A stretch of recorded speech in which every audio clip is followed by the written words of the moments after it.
ಇವತ್ತು ಬೆಳಗ್ಗೆ ತಿಂಡಿಗೆ ಏನಾದರೂ ಟೇಸ್ಟಿಯಾಗಿ ಮಾಡೋಣ ಅಂತ ಹೇಳಿ ಪೂರಿ ಮತ್ತು ಕುರ್ಮಾನ ಮಾಡಿದ್ದೆ. ಟೇಸ್ಟ್ ಅಂತೂ ಸೂಪರಾಗಿ ಬಂದಿತ್ತು. ಅದಾದಮೇಲೆ ನಾವು ಹೋಗಿದ್ದು ಡೆಂಟಲ್ ಕ್ಲಿನಿಕ್‌ಗೆ.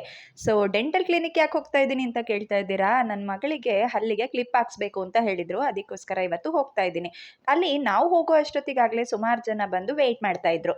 ಸೊ ನಮಿಗೂ ಕೂಡ ಟೋಕನ್ ಕೊಟ್ಟರು. ಟೋಕನ್ ನಂಬರ್ 9 ನಾನು ಕೂಡ ವೆಯ್ಟ್ ಮಾಡ್ತಾ ಇದ್ದೆ. ಸಮೃದ್ಧಿಗೆ ಮುಂಚೆನೇ ಸ್ವಲ್ಪ ಹಲ್ಲು ಪ್ರಾಬ್ಲಮ್ ಇದೆ ಅಂತ ಹೇಳಿ 2 ಮಂತ್ಸ್ ಬಿಫೋರ್ ತೋರಿಸಿದ್ದಾಗ ಅಲ್ಲೂ ಕೂಡ ಟೀತ್ ಎಕ್ಸ್‌ರೇ ಎಲ್ಲ ಮಾಡಿ ಸೊ ಕ್ಲಿಪ್ ಹಾಕ್ಸ್ಲೇಬೇಕು ಅಂತ ಹೇಳಿದ್ರು. ಅದಕ್ಕೋಸ್ಕರ ಇವತ್ತು ಅವಳನ್ನ ಕ್ಲಿಪ್ ಹಾಕ್ಸೋಣ ಅಂತ ಹೇಳಿ ಕರ್ಕೊಬಂದಿದ್ದೀನಿ. ಸಮೃದ್ಧಿ ಮಾತ್ರ ಏನೋ ಆಗೋಗುತ್ತೆ ಅನ್ನೋ ಥರ ಫುಲ್ ಟೆನ್ಷನಲ್ಲಿ ಅಳ್ತಾ ಇದ್ಲು. ಡೆಂಟಿಸ್ಟು ಅವಳನ್ನ ಕಂಪ್ಲೀಟಾಗಿ ಚೆಕ್ ಮಾಡಿ ಒಂದು 20 ನಿಮಿಷದಲ್ಲಿ ಮೇಲ್ಗಡೆ ಹಲ್ಲಿಗೆ ಮಾತ್ರ ಕ್ಲಿಪ್ ಹಾಕಿ ಕೊಟ್ಬಿಟ್ರು.